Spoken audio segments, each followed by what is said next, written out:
जय जगत गुरु जय भात। परम पिता परमात्मा, सारी सृष्टि के रचनहार, कुल मालिक, असंख्य ब्रह्मांडों के स्वामी, जगत गुरु, तीनों लोकों में प्रवेश करके सबका भरण पोषण करने वाले राजाधिराज, आत्माधार, नाथों के नाथ, देवों के देव, महादेव, सर्वेश्वर महेश्वर, मृत्युंजय, अजरो अमर, आदि अनादि, सनातनी प्रभु, जगत पिता जगदीश्वर, श्री श्री 1008 की उपाधि के वास्तविक अधिकारी, अकाल मूर्त सौद स्वरूपी राम वासुदेव, सर्वगतम ब्रह्म, परम पूज्य, प्रथम पूज्य, परम संत, परम पुरुष, परम धनी, परम दयालु, सत्य कबीर, हक्का कबीर, अल्लाहु कबीर, अल्लाहु अकबर, बाखबर, अल्लाह ताला, जगत के तारणहार, जगत के मुक्तिदाता, जगत के जगन्नाथ, हारे के सहारे, हिंदुओं के राम, मुसलमानों के अल्लाह, सिखों के वाहिगुरु, ईसाइयों के मसीह, दया के सागर दया निधि, करुणा के सागर करुणा निधि, स्वयंभू परिभू, संकट मोचन, कष्ट हरण, मंगल करण, दुख भंजन, अविगत कबीर, निर्विकार निर्विषम परमात्मा, अलय अलेख सतगुरु, आदि अनादि सतगुरु, असली मर्यादा पुरुषोत्तम, असली राम, असली कृष्ण, असली घनश्याम, असली मुरारी, राजाओं के राजा, महाराजाओं के महाराजा, शहंशाहों के शहंशाह, सम्राटों के सम्राट, भगवानों के भगवान, अल्लाहों के अल्लाह, प्रभुओं के प्रभु, सच्चे वाहिगुरु, बाबाओं के बाबा, पीरों के पीर, योगियों में महायोगी, ध्यानियों में महाध्यानी, सिद्धों में परम सिद्ध, ज्ञानियों में तत्वज्ञानी, ब्रह्म ज्ञानी, महाज्ञानी, सर्वगुण संपन्न, अनंत कोटि कलाओं के स्वामी, अनंत कोटि ब्रह्मांडों के नायक, युवा कबीर, समरथ कबीर, असमवात, अमित ओझा, सच्चे रहनुमा, करीम अल्लाह, सुभान अल्लाह, दुनिया के अंतिम पैगंबर, 8 सितंबर 1951 से गांव धनाना, जिला सोनीपत, हरियाणा, भारतवर्ष की पावन भूमि पर प्रकट रियल कल की गॉड, संत शिरोमणि सतगुरु रामपाल जी परमेश्वर जी के चरण कमल में अनंत कोटि दंडवत प्रणाम। सत्साई भाई और बहनों, शंका समाधान के एपिसोड नंबर 11 में आप सभी का स्वागत है। चलिए शुरू करते हैं शंका समाधान। शंका: उपदेश प्राप्त होने के बाद घर पर आई हुई बहन बेटी या बुआ को ससुराल जाते समय कपड़े पैसे आदि दे सकते हैं या नहीं। पूज्य गुरुदेव भगवान ने बताया कि सत भक्ति मार्ग में सामाजिक रीति रिवाज व लोकलाज बहुत बड़ा रोड़ा है, लेकिन एक भगत के लिए दृढ़ता के साथ गुरु वचन की पालना करना समाज की लोकलाज से असंख्य गुना अधिक बढ़कर होती है। गुरुदेव भगवान कहते हैं, लोक लाज ना कीजिए, निर्भय हो रहिए, जो मन चावे राम को तो दासा तन धरिए। अर्थात शादी के उपरांत यदि बहन बेटी मिलने के लिए घर आती है तो उसको यथोचित प्यार सम्मान दे, इज्जत दे, अच्छा खाना खिलाएं, लेकिन जाते समय कपड़े या पैसे आदि का लेन देन बिल्कुल भी ना करें। ऐसा करने से एक दूसरे के ऊपर संस्कारों का ऋण चढ़ेगा और गुरु मर्यादा भी टूटेगी, और ना ही माता पिता के द्वारा दिए जाने वाले 2 जोड़ी कपड़े या 100-200 रुपए से उनको जिंदगी भर की राहत मिलने वाली है। गुरुदेव भगवान ने बताया कि शादी के बाद बहन बेटी का अगले परिवार व पति से एक नया संस्कार जुड़ जाता है। उसके बाद माता पिता को किसी भी तरह की दखल अंदाजी नहीं करनी चाहिए। यदि बहन बेटी नाम उपदेशी है और भक्ति करेगी तो परमात्मा सदैव साथ रहेगा, हर आपत्ति में सहयोग देगा। और यदि परमात्मा की शरण में नहीं है तो माता पिता की लाख कोशिशों के बावजूद भी उसे अपना संस्कार ही मिलेगा। सीता का उदाहरण देते हुए गुरुदेव भगवान ने बताया कि जब श्री रामचंद्र जी के साथ सीता जी वनवास में कष्ट भोग रही थी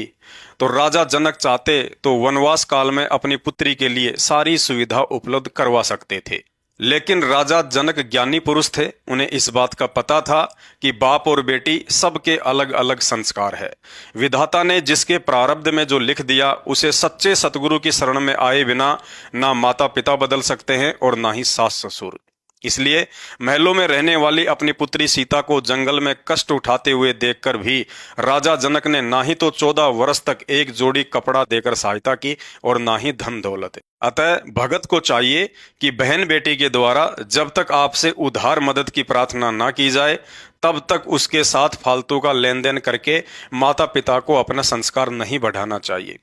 अन्यथा भक्ति करते करते भी ऋण संबंधों में बंधकर 84 लाख योनियों में पड़कर अपना ऋण संस्कार ही भोगते रहेंगे। कभी बेटी बैल बनेगी तो बाप किसान, और बाप से लिया हुआ वह सारा ऋण खेत में सारा सारा दिन धूप में काम करके चुकाती रहेगी।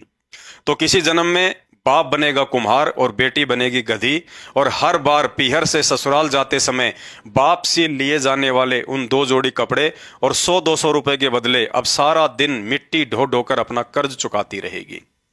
गुरुदेव भगवान कहते हैं, एक लेवा एक देवा दूतम, कोई किसी का पिता नहीं पूतम, ऋण संबंध जुड़ा सब ठाठा, अंत समय सब बारा बाटा। अर्थात पूर्व जन्मों के इन्हीं ऋण संबंधों के चलते आज हम एक दूसरे के रिश्तेदार बन बैठे हैं। एक तरफ तो कोई बाप बनकर अपनी बेटी और साथ में लाखों का दहेज देकर पिछले जन्मों का कर्जा चुका रहा है, तो दूसरी तरफ कोई दामाद बनकर पत्नी और लाखों का दहेज लेकर फिर अगले जन्मों में इस दहेज देने वाले ससुर का गधा, बैल या ऊंट बनकर ऋण को चुकाने की तैयारी कर रहा है। अतः उपदेशी भाई बहनों ने ज्ञान को आधार बनाते हुए ऐसे अवसर पर फालतू के ऋण संस्कार ना बढ़ाते हुए स्वयं के आत्म कल्याण की चिंता के साथ साथ गुरुदेव भगवान के मिशन की सफलता में भी सहयोग करना है। नंबर 1, यदि भगत की बहन, बेटी या बुआ नाम उपदेशी है या अनुपदेशी है और मिलने के लिए कभी कभार घर पर आती है, तो विदा करते समय आपने भूलकर भी कपड़े या पैसे आदि का लेन देन नहीं करना है। यदि साथ में उस बहन, बेटी या बुआ का पति या ससुर है, तो विदाई के समय व्यर्थ के परंपरागत रीति रिवाजों के तहत जुहारी करना, पैसे देना या तिलक आदि करना कुछ भी नहीं करना है। सामान्य तरीके से खुशी खुशी हाथ जोड़कर ही विदा करना है, भले आप कितने ही पैसे वाले क्यों ना हैं। यदि उपदेशी होने के बावजूद भी लोक लाज में आकर या अपनी बेइज्जती महसूस करते हुए आपने सतगुरु की मर्यादा भंग की, तो समय आने पर उस कर्म का दंड भी भुगतना पड़ेगा। ध्यान दें, सन 1994 के आसपास जब गुरुदेव भगवान ने भक्ति मार्ग की शुरुआत की थी, तो उस समय भगत आत्माएं इस तत्व ज्ञान को इतनी गहराई से ना समझ पाने की कमी के चलते इन व्यर्थ की परंपराओं व सामाजिक कुरीतियों से संघर्ष नहीं कर पा रही थी। इसलिए गुरुदेव भगवान ने उन आत्माओं को हल्की सी छूट देते हुए कहा था कि यदि आपकी बहन, बेटी या बुआ अनुपदेशी है और लेन देन के लिए जिद करती है, या फिर आप भगत होने के बावजूद भी लोक लाज या शर्मा शर्मे के कारण उन्हें मना करने की हिम्मत नहीं कर पाते हैं, तो विदाई के समय उन्हें सिर्फ एक जोड़ी कपड़ा दे सकते हैं, लेकिन पैसे का लेन देन बिल्कुल भी ना करें। क्योंकि आपके द्वारा दिए गए पैसे का यदि बीड़ी, सिगरेट, शराब, तंबाकू, मांस आदि में गलत प्रयोग हुआ, तो उसका दोष सीधा सीधा आपको भी लगेगा और साथ में गुरु वचन तोड़ने से मर्यादा भी खंड होगी। लेकिन भाइयों और बहनों, आज गुरुदेव भगवान के द्वारा इतना ज्ञान और समाधान देने के बावजूद भी यदि हम उस 1994 वाले ऑप्शन का नाजायज फायदा उठाते हैं, तो ये बात गुरुजी को दुखी करने के समान है। अतः अनुपदेशी बहन, बेटी या बुआ को प्यार प्रेम से अपनी भक्ति व मर्यादाओं के विषय में समझाना होगा। यदि वो नहीं मानती है, तो फिर आपने भी उनकी जिद के आगे अपने गुरु भगवान के वचन को हरगिज नहीं तोड़ना चाहिए, चाहे वे नाराज हों या खुश रहें। गुरुदेव भगवान कहते हैं, कुल करनी के कारण हंसा गया बिगो, तब यो कुल के कर लेगा जब तू 4 पाया का हो। अर्थात यदि आज हम लोकलाज में आकर इन रिश्तेदारों की जिद व व्यर्थ की परंपराओं के आगे झुककर कल को मरने के बाद जब पशु बनकर कष्ट उठाएंगे, तो उस समय ये रिश्तेदार हमारी क्या मदद कर पाएंगे। मदद तो गुरुदेव भगवान ने ही करनी थी, लेकिन उनको हमने अपनी नासमझी और उन रिश्तेदारों की जिद के आगे मर्यादा तोड़कर नाराज कर डाला। नंबर 2, यदि अनुपदेशी बहन, बेटी या रिश्तेदार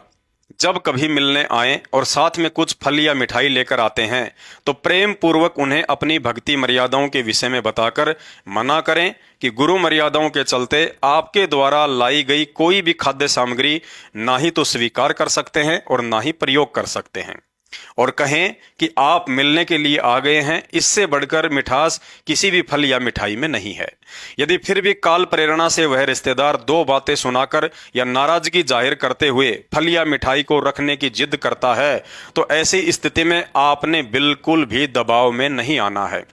आप भी प्रेम पूर्वक उन्हें स्पष्ट कहें, यदि आप इन फलों के बदले जितनी इनकी कीमत है उतना पैसा लेना स्वीकार करते हैं, तो ही हम इन्हें स्वीकार करेंगे, अन्यथा बिल्कुल भी नहीं, चाहे नाराज हों या खुश रहें।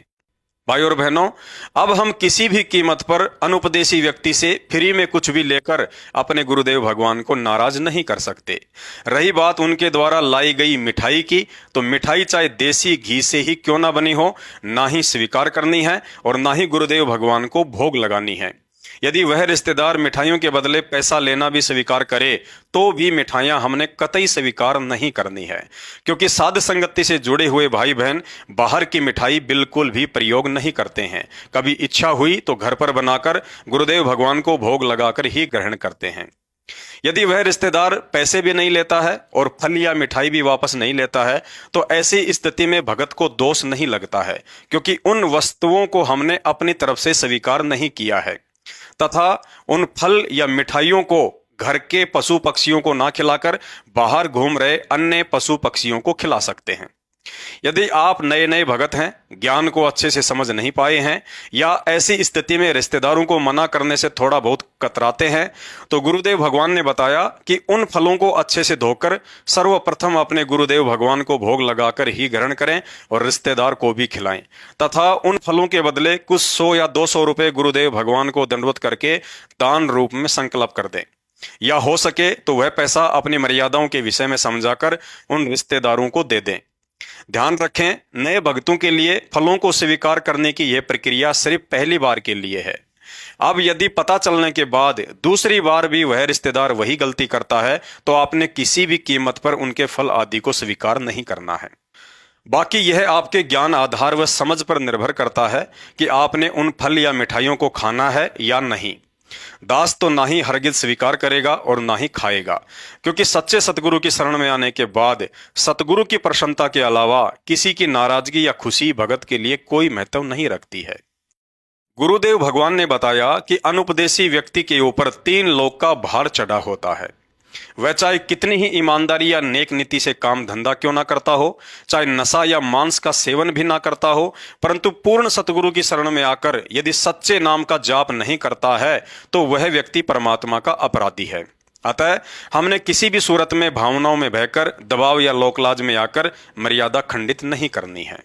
नंबर 3, यदि बहन बेटी बुआ या कोई भी रिश्तेदार सतगुरु रामपाल जी भगवान से उपदेश प्राप्त है और कभी कभार मिलने के लिए आते हैं या साथ में कुछ फल आदि लाते हैं तो उन्हें स्वीकार कर सकते हैं, क्योंकि ऐसी स्थिति में उपदेशी का उपदेशी पर भार नहीं चढ़ता है। या वैसे भी उपदेशी भाई बहन खाने पीने या अन्य वस्तुओं का आपसी लेन देन कर सकते हैं।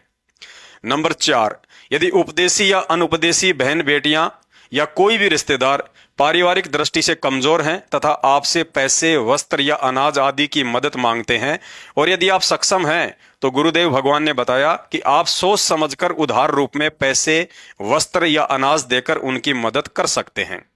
बदले में ब्याज आदि बिल्कुल भी नहीं लेना है। इतना अवश्य ध्यान रखें कि उनकी जरूरतें जायज होनी चाहिए।